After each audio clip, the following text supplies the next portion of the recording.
बार एक बाबा ट्रेन से सफ़र कर रहे थे। अपने सामान की गठरी वो अपने सिर पर लादे हुए थे। सबने उनसे कहा, बाबा जी गठरी नीचे रख दो, जगह है। बाबा जी नहीं मानते। लोग फिर समझाते हैं, बेकार ही गठरी सिर पर लादे हुए हैं। बाबा जी जवाब देते हैं, ट्रेन पर पहले से ही बहुत बोझ है। हम सबको लेकर जा रही है ट्रेन, इस पर मैं और बोझ नहीं डालना चाहता। कम से कम अपना बोझ तो सर पर रखकर जाऊं। लोग हंस पड़ते हैं। आप सर पर रखो या कहीं भी रखो, ट्रेन को तो फिर भी बोझ उठाना ही है। बेकार में आप परेशान हैं। इस पर बाबा ज़बरदस्त हंसते हैं।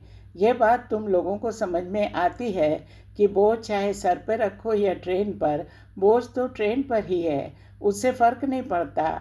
उसी तरह तुम अपनी तकलीफ़ों का बोझ चाहे अपने सर पर लेकर घूमते रहो या उसे ईश्वर के कंधों पर छोड़ दो, उसका भार तो ईश्वर पर ही है। तुम बेकार ही उसे अपने सिर पर लादे लादे घूम रहे हो कि मेरी तकलीफ़ें, मेरा दुख, मेरी पीड़ा। छोड़ो ना उसे ईश्वर पर। आज संत तुकाराम जी की जो प्रेरक कथा हम मन के मौसम के लिए लेकर आए हैं, उसमें भी जीवन को सहज ढंग से जीने का एक नुस्खा बताया गया है। एक बार की बात है, संत तुकाराम अपने आश्रम में शांति से बैठे हुए थे। उनका एक शिष्य स्वभाव से थोड़ा क्रोधी और अधीर था। वो उनके पास आकर पूछने लगा कि गुरुजी, आप हर परिस्थिति में कैसे शांत और मधुर रहते हैं। ना आप किसी पे नाराज़ होते हैं, ना किसी को बुरा भला कहते हैं। आप ऐसा कैसे कर लेते हैं?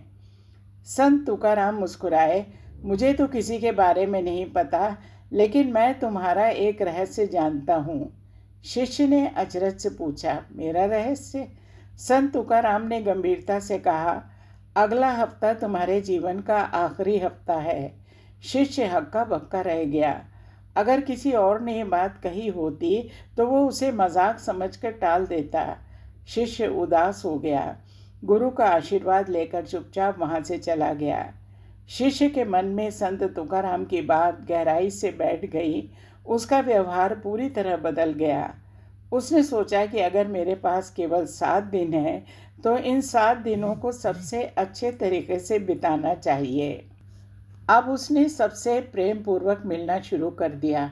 अपने क्रोध पर काबू रखते हुए उसने हर दिन को ध्यान और पूजा में बिताना शुरू कर दिया। उसने उन लोगों से भी क्षमा मांगी जिनसे उसने कभी बुरा व्यवहार किया था। उसके भीतर एक नई तरह की शांति और सौहार्द का संचार हुआ। दिन बीतने लगे। आखिर में हफ्ता समाप्त होने को आया तो शिष्य ने सोचा, आखिरी बार गुरुजी से मिलकर उनका आशीर्वाद ले लूं। वो संत तुकाराम के पास पहुंचा और बोला, गुरुजी, मेरा समय पूरा होने वाला है, कृपया मुझे आशीर्वाद दीजिए।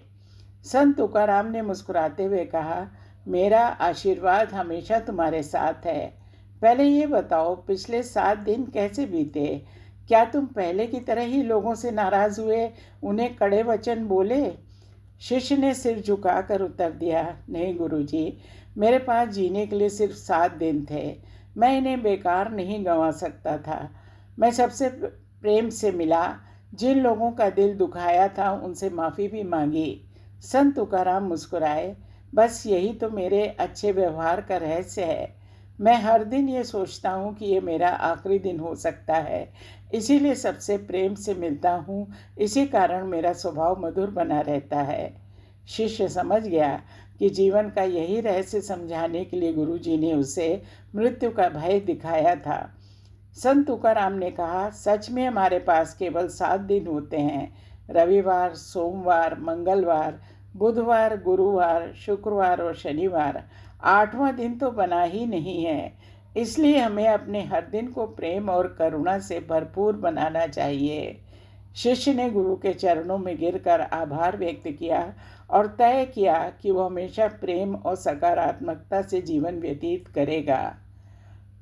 कबीरा सोई पीर है, जो जाने पर पीर, जो पर पीर न जाने, सो काफिर बेपीर।